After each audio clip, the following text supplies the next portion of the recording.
저렴하다는 경매 물건도 잘못 고르면 몇 년 동안 발 묶이고 속 썩습니다. 유찰이 몇 번이나 돼도 낙찰받고 몇 년이 지나도 결국 손에만 남는 물건들이 있죠. 근데 반대로요. 시간이 지나도 가격이 크게 안 흔들리고 주인의 속을 덜 썩이는 물건도 있습니다. 오늘은 그런 물건 한번 같이 볼게요. 자, 일단 첫 번째로 가장 확실한 건 뭐냐? 바로 대단지 아파트입니다. 대단지 아파트는 보통 1000세대 이상, 많게는 2000에서 3000세대 규모로 이루어집니다. 규모가 크다 보니 생활 인프라가 따라붙고 실거주 수요도 꾸준해 매매와 전세 거래가 끊이질 않죠.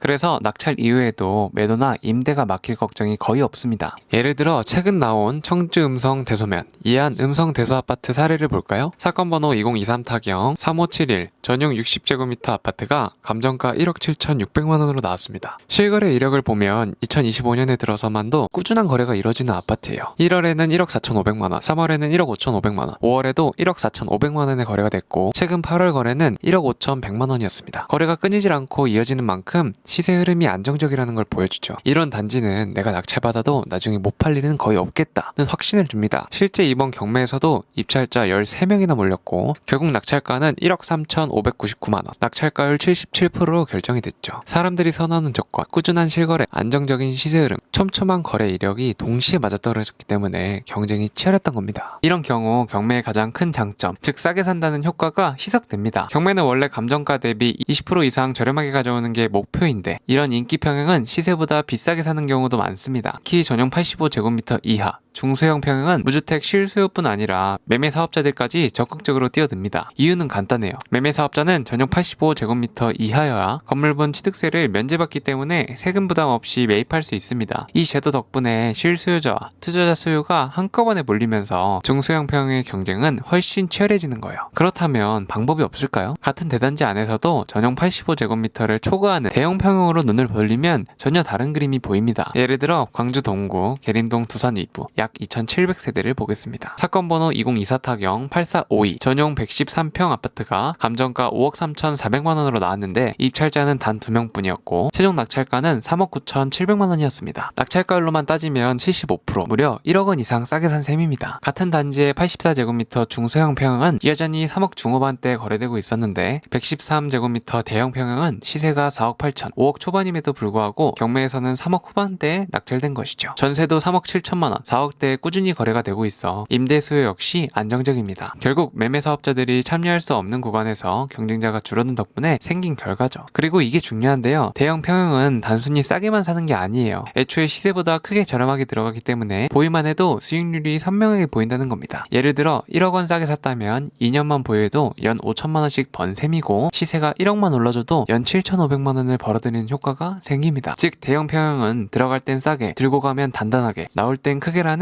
구조가 만들어지는 겁니다. 그래서 저는 안정성과 수익성 동시에 잡고 싶다면 반드시 대형 평형을 눈여겨보시라고 말씀드립니다. 자, 앞서 대단지 아파트를 얘기했으니 이제 두 번째로 넘어가 보시죠. 이번에는 조금 다른 결의 바로 빌라입니다. 빌라라고 하면 보통 이런 생각 먼저 떠오르실 겁니다. 나중에 팔릴까? 명도하다가 머리 아픈 일 생기는 거 아니야? 세입자 구하긴 힘들지 않을까? 특히 처음 시작하시는 분들일수록 이런 걱정이 크게 다가오죠. 그런데도 분명히 있습니다. 누가 시작해도 크게 후회 없는 빌라, 바로 단지형 빌라입니다. 제가 직접 본 사례 하나 보여드릴게요. 인천 서구 마전동 하이빌리지 105동 2층 202호 사건 번호 2024 타경 504 596 전용 25평 대지집은 14평이 넘는 넉넉한 사이즈예요. 감정가는 2억 500만원이었는데 3차 입찰에서 무려 12명이 몰렸습니다. 빌라 경매에서 두 자릿수 입찰자가 붙는 경우는 흔치 않거든요. 그만큼 이건 괜찮다고 느낀 사람이 많았다는 뜻입니다. 그럼 왜 이렇게 올렸을까요? 첫 번째, 거래 이력입니다. 바로 이 지도를 보시면 주변 단지형 빌라들이 1억 2천부터 2억까지 다양한 평형에서 거래가 활발하게 이뤄지고 있습니다. 단독으로 띄엄띄엄 있는 빌라가 아니라 인근 전체가 거래가 꾸준히 있는 권역이라고 보여지는 거죠. 이게 무슨 뜻일까요? 내가 낙찰받아도 팔 수 있을까? 라는 걱정이 없다는 거예요. 주변에 이미 비슷한 사례들이 많고 그 가격대가 시장에서 인정받고 있으니까요. 지도를 보시면 하이빌리지는 인천 1호선 마전역 도보권에 있습니다. 빌라에서 역세권 찾기가 쉽지 않은데 여기서는 가능해요. 게다가 바로 옆이 검단 신도시 대단지 아파트 생활권입니다. 초등학교, 편의점, 대형마트, 병원, 심지어 롯데마트와 같은 상권까지 다 따라옵니다. 이건 사실상 아파트 단지에서 사는 생활 편의성을 누리면서 가격 메리트까지 챙기는 구조라고 보시면 됩니다. 셋째, 평형 구성입니다. 전용 25평에 방 3개 구조라서 내 식구도 충분히 살 수 있는 크기입니다. 요즘 신축 빌라는 원룸, 투룸 위주의 소형이 많아 실거주 수요가 약한데 이 평형은 실수요자와 임대 수요를 동시에 잡을 수 있는 전형적인 안정형 물건이에요. 넷째, 가격적 메리트입니다. 같은 마전동 빌라 실거래가는 보통 1억 6천에서 1억 9천 수준인데 이번 낙찰가는 1억 4,677만 원이었습니다. 최소 2천만 원, 많게는 4천만 원 이상 저렴하게 들어간 셈이죠. 다섯 번째, 명도 리스크가 없었습니다. 이번 건은 주택도시보증공사 대항력 포기물건이라 임차인 보증금 인수 문제나 복잡한 권리 구조가 전혀 없었습니다. 초보자도 이건 진짜 깔끔하다 하고 들어갈 수 있는 물건이었죠. 다만 제가 강조드리고 싶은 게 있어요. 허그 물건이라고 무조건 안전한 건 아닙니다. 반드시 송달 내역 꼭 확인하셔야 합니다. 그 안에서 전세사기 특별법에 따른 임차인 우선 매수 신고서가 들어가 있는지 없는지 만약 제출돼 있으면 내가 발품 팔아 시세 조사하고 입찰가 계산 다 하고 경쟁자 뚫고 낙찰까지 받았는데 최종 주인은 내가 아닐 수 있습니다. 몇 주 동안 쏟아부은 시간과 노력이 한순간에 물거품이 되는 거죠. 그래서 초보자일수록 이 체크 포인트들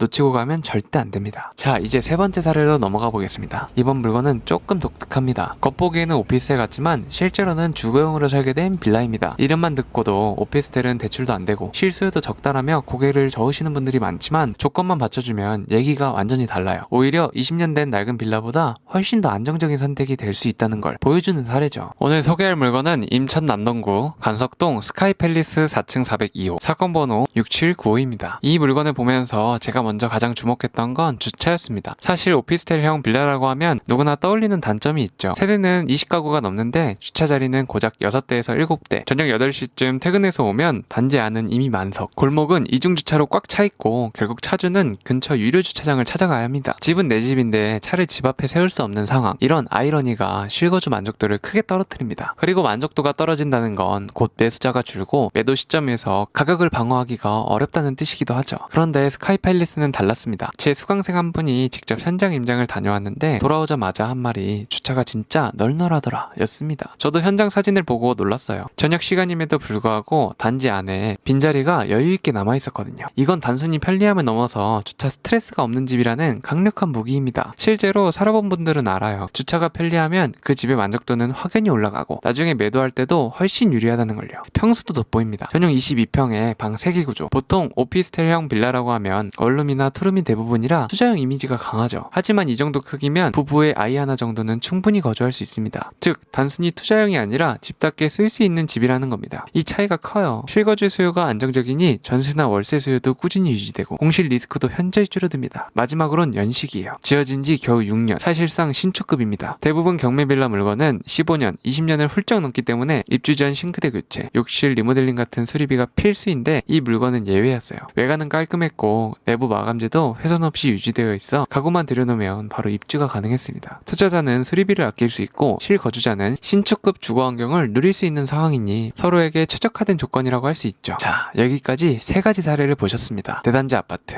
단지형 빌라, 그리고 오피스텔형 빌라까지. 겉모습은 다 달랐지만 공통적으로 주는 메시지는 하나입니다. 조건이 안정적이면 후회 없는 선택이 된다는 거죠. 그래서 제가 늘 강조하는 게 있습니다. 겉모습만 보고 빌라라서 안 돼, 오피스텔이라 위험하다고 잘라버리면 정작 안전하고 좋은 물건을 놓치게 됩니다. 중요한 건 겉이 아니라 속이에요. 주차가 세대당 몇 대나 확보되어 있는지, 방 구조가 실거주에 맞는지, 건물 연식은 몇 년 차인지, 역세권과 생활 인프라가 받쳐주는지, 그리고 시세 대비 어느 가격에 들어가는지, 이 5가지만 숫자로 차분히 검증하면 됩니다. 이 원칙만 지켜도 몇 년 동안 돈과 시간을 허비하는 선택을 피할 수 있습니다. 결국 사도 후회하지 않는 경매 물건은 외형이 아니라 숫자로 확인되는 안정성에서 갈린다는 사실 꼭 기억하셔야 합니다. 20살의 경매를 알게 됐고 돈이 없어서 더 열심히 공부했어. 작은 집 하나였지만 내겐 세상에서 가장 큰 시작이었지.